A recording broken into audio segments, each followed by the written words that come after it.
শুভ প্রভাত, গরম টিভিতে আপনাকে স্বাগত জানাই। আমরা এই মুহূর্তে একটি বিশেষ ব্রেকিং নিউজ পাচ্ছি। বলবা যে ব্যারিস্টার বলছে তার কথা আমার এত পড়তে ভালো লাগে না, কারণ পড়া ছাড়া অন্য কোনো পথ যদি থাকতো ভালো থাকা, তাহলে বলে দিতাম তোমাদেরকে যে এইটাই করো।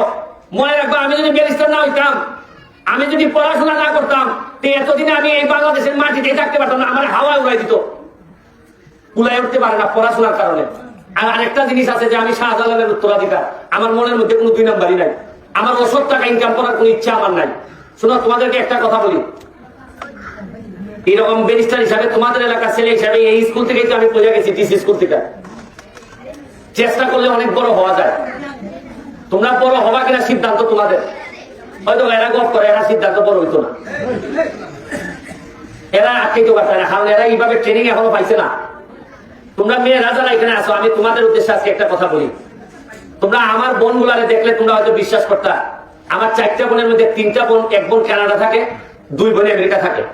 শুধু পড়াশোনা করার কারণে এরা একজন কলেজে পড়াইতো, একজন 2জন কলেজে, একজন এখনো আছে সচিন্দ্র কলেজে পড়ায়, ইকোনমিক্স এর টিচার। সোনারঘাটের মতো জায়গায় পড়াশোনা করে, গার্লস স্কুলে পড়াশোনা করে আমার বোন ঢাকা বিশ্ববিদ্যালয়ের মতো জায়গায় অর্থনীতিতে চান্স পাইছে।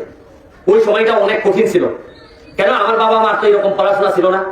তারপরে তো উনি ওনার মেয়েরে পড়াইয়া আজকে ঢাকা ইউনিভার্সিটিতে পাঠাইছে। তোমরা অনেকে বলতে পারো যে না, আমার মা তো গরিব, আমার বাবা গরিব, আমি কি পারবো? আমার বোন যদি আরো 20-25 বছর আগে পাইলে থাকে, তাহলে তোমরা এখন কি জন্য পারবে না? আমি প্রশ্নটা তোমাদের সামনে তুলে ধরতে চাইছি। বললে পারে না, চাইলে পারে না, এমন কোন জিনিস নাই। তোমরা আমি বারবার বলার সুযোগ পাবো না হয়তো বাকি জীবনে। আমি কই থেকে শুরু করছিলাম? ডিসি স্কুল থেকে শুরু করিয়া আজকে আমি ব্যারিস্টার হয়ে সারা বাংলাদেশের কিছু মানুষ আমাদের চিনে, সৎ মানুষ হিসাবে আমাদের জানে। আমার মা আমার নামে গর্ববোধ করে, আমার বোনরা আমার জন্য গর্ববোধ করে।